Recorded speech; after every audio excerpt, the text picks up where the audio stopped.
Hi, this is Miss Fisk, and in this video, I'm going to review for you how to get to MyBib.com, some of the basic features, and how to do a quick book citation. So if you come to the library webpage, you've got our quick links, and there is one for MyBib.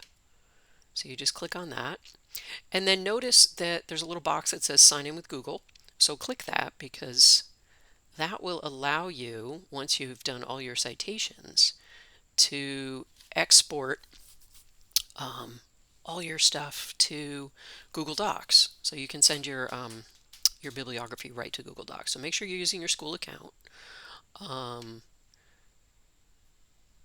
if it doesn't already have new project name, you just go ahead and put one in.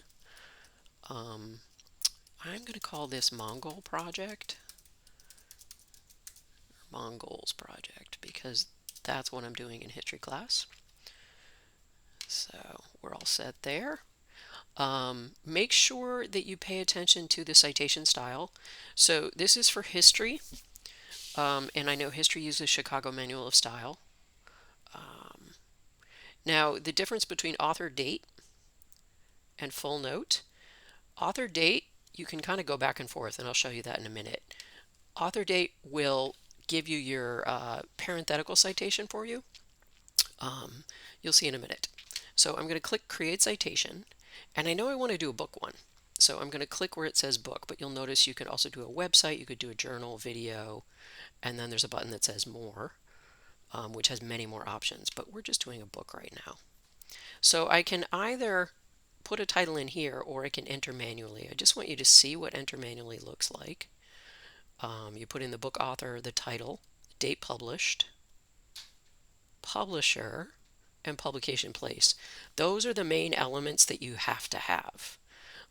Sometimes books will have additional information, like there might be more than one edition. So if you're reading the second edition, then you would put second edition in there. You might want to put page range in if you only read a few pages. You get the idea. So I'm going to go back and show you a cool trick. So I'm going to click book again, and I'm going to go to the library catalog because I have the book that I was looking at here. So I can come down here and see where it says ISBN. I can highlight this, copy it. ISBN is a unique number that is given to each book. It's like an identifying number. So if I put that ISBN number in here and click search, it pulls up my book. Now you want to double check and make sure this really is your book. It's possible you could have, copied it wrong or left a number out. So Empire of the Mongols, Michael Bergen. Yep, that's right. 2009. This is all looking like it's good here. Credible, that's also good. That means I used a good source. So I'm just going to click on it. Once again, it gives me an option to check the information. Now the publisher says facts on file, and if I go back down here, it says Chelsea. So I'm actually going to correct that. So this is why you want to check, because sometimes it doesn't pull up exactly the right information. So you always want to use the actual book that you use to check. So I'm going to click Save, and there's my source.